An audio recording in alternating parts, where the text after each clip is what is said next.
នេះរបស់គណៈបព្វជិជនលឺសូមមកសាទរបាទ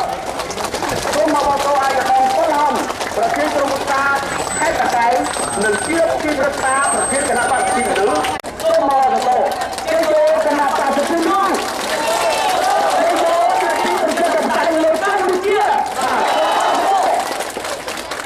ខ្ញុំថ្លែងអំណរគុណដល់អាយដាមនិងសិទ្ធិជំនាញរបស់គណៈដឹកនាំដែលទទួលចូលបញ្ជូនបាទទៅបញ្ជូន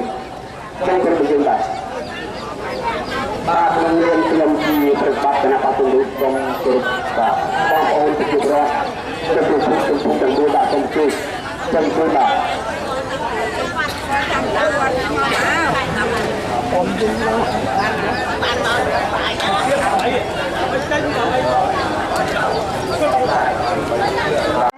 កដំពលហាមប្រធានក្រុមការងារខេត្តតាកែវលោកបសាទរជាយោទីប្រជុំណាសូមឲ្យបានទៅឲ្យដំទាំង4អង្គព្រមទាំងគណៈប្រតិភូចូលរួមគណៈកម្មាធិការប្រតិបត្តិខេត្តព្រមទាំងភ្ញៀវទេសចរជាតិនិងអន្តរជាតិក៏បានចូលរួមធ្វើឲ្យបានសាទរបាទសូមស្វាគមន៍បាទចូលឲ្យបាយ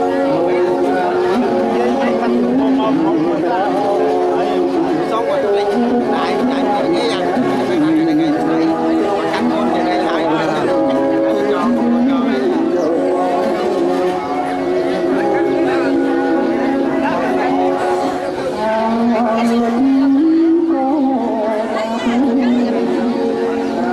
không phải ở đây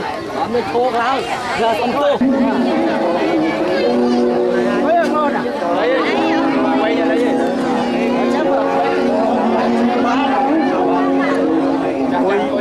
quay tăng quay hồi đó này quay học quay tiền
យើងក្រុមការងារប្រព័ន្ធលោកខេត្តតាកែវ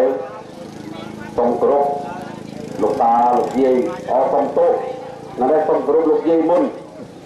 សូមគោរពលោកយាយលោកតាបងប្អូនកូនក្មួយស្រីតទាំងអស់ដែលបានអញ្ជើញមកជួបជុំគ្នានៅថ្ងៃនេះហើយបានគោរពលោកយាយមុនព្រោះថ្ងៃនេះថ្ងៃ8មីនាសទ្ធិរបស់នារីធំជាងបុរសយ៉ាងហោចក៏ស្មើគ្នាដែរហើយសូមគោរពឯកឧត្តមចំសុខាប្រធានគណៈបព្វជិជនលោកនិងជាអ្នកតំណាងរាស្ត្រមណ្ឌលខេត្តកំពង់ចាមដែលជាអ្នកមានស្រុកកំណើតនៅក្នុងខេត្តតាកែវនេះដែរហើយសូមគោរពឯកឧត្តមយ៉ាងពេញរិទ្ធអគ្គលេខាធិការគណៈបព្វជិជនលោកនិងជាអ្នកតំណាងរាស្ត្រខេត្តព្រៃវែងហើយក៏ជាអ្នកមានស្រុកកំណើតនៅខេត្តតាកែវនេះដែរមានឆ្លក់តែខ្ញុំបាទមួយបលហំប្រធានក្រុមការងារខេត្តតាកែវតែមកពីខេត្តកំពង់ធំមិនដល់ទេដូចឆ្លុះចូលស្រុកអញ្ចឹងប៉ុន្តែម្លេះទេមករយៈកាលមួយឆ្នាំនេះហើយស្គាល់ហើយ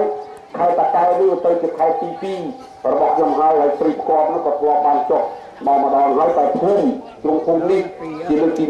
1ហើយសមាជិកដឹងថាភូមិជុំភូមិនេះឥឡូវនេះមានការគ្រប់គ្រងយ៉ាងខុសខលដល់គណៈបព្វជិជនលោកដូច្នេះក្នុងនាមគណៈបព្វជិជនលោកខ្ញុំសូមសម្ដែងអំណរគុណនិងសូមសម្ដែងស្វាគមន៍ដោយកក់ក្ដៅបំផុតបាទ